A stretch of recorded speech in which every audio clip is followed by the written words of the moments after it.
The Mets were awaiting the winner of the Padres-Dodgers in the NLCS thanks to this Francisco Lindor grand slam to eliminate the Phillies in the NLDS as their magical run continues.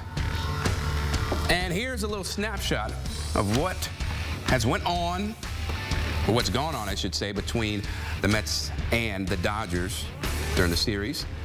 So, LA, they won the season series 4-2. Mets, well, they've been the hottest team since June 1st. And they know everything about being in an NLCS series, second most in MLB history with 16. Time now to bring back CBS Sports MLB analyst and 2013 World Series champ Will Middlebrooks. And Will, when you look at this matchup, sometimes you have to throw out the numbers, what happened in the regular season, because it is postseason baseball. And as you were talking about, it's not necessarily about who's the best team, but who's the hottest. How do you think the Dodgers match up knowing what they did to them in the regular season? Well, the Dodgers are feeling good about themselves right now. I don't think they're looking at the regular season at all because of what you just said. It's the postseason. This is a brand new season. And, you know, I immediately start looking at the pitching matchups because that matters. Pitching matters so much. Yes, bullpen. If I'm looking at the bullpen right now, I think the bullpen matches up well against the Mets. I'm looking at the offenses. I think the offenses match up well. Even with Freddie Freeman banged up, they're still some superstars. And when you have guys like Kike Hernandez getting the job done towards the bottom of the lineup, that helps you out and that helps you to lengthen the lineup as well. But you start looking at pitching matchups, and I'm assuming they haven't, obviously the Mets haven't named a Game 1 starter yet, but I'm looking at Kodai Senga there. Luis Severino could use the rest. Quintana just threw. Mania didn't throw that long ago, and the game's tomorrow. I'm thinking as well as like, where did the Mets stay tonight? Because you know they're in Southern California somewhere. Did they get a hotel in San Diego? Did they find one right in the middle somewhere to wait and see where they were going to be playing baseball? Because they're just waiting, and then you have to play tomorrow. It happens quick. So I'm going to say it's Kodai Senga. Or it's 2 days. It's Sunday, actually. It's Sunday, so they have time to travel. That's on me. It's postseason baseball. Hey, it's all good, brother. It's all good. I got ALDS Game 5 tomorrow first. Don't let me get ahead of myself. But point being, the Mets are in Southern California because with that time change, you don't want to give yourself just 1 day to go from East Coast to West Coast.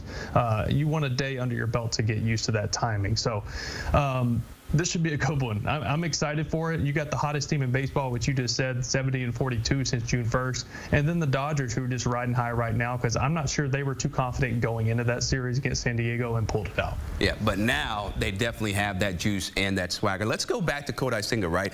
He started Game 1 in Philly, or versus Philly, just his second start of the season. Do you think the Mets should go back to him knowing that there's so much uncertainty around him? Like, how do you think that impacts the rest of the series if Kodai is your starter for Game 1? I think you have a clear plan to it's going to be a quick hook, right? You go out, you're going to know within the first couple of innings if he has his stuff or not, right? So I think there's a game plan where you almost play it like he's an opener.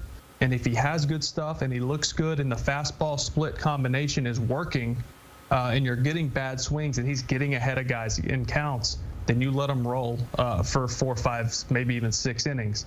If not, you treat it like a bullpen game, which at this point in the season you don't want to do, but you can be effective because bullpens aren't like they used to be. This isn't like your inferior arms in the pen anymore. These are legit arms.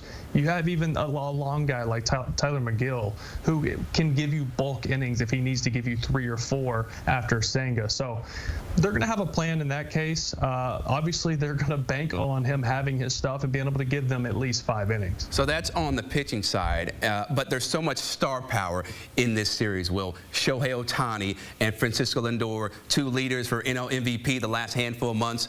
Both have had big moments this postseason. Who do you think will be the biggest factor? I'm looking at Mark Vientos. I'm looking at the kid. Like, everyone's so focused on Francisco Lindor, which they should be. He's a superstar.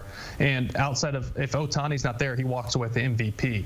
But Pete Alonso's starting to come alive here and hit some big homers in the postseason. He's starting to wake up. But Mark Vientos, it's his first postseason ever. His first 7 postseason games. He's hitting .429, couple bombs, 7 RBIs. He looks like a veteran.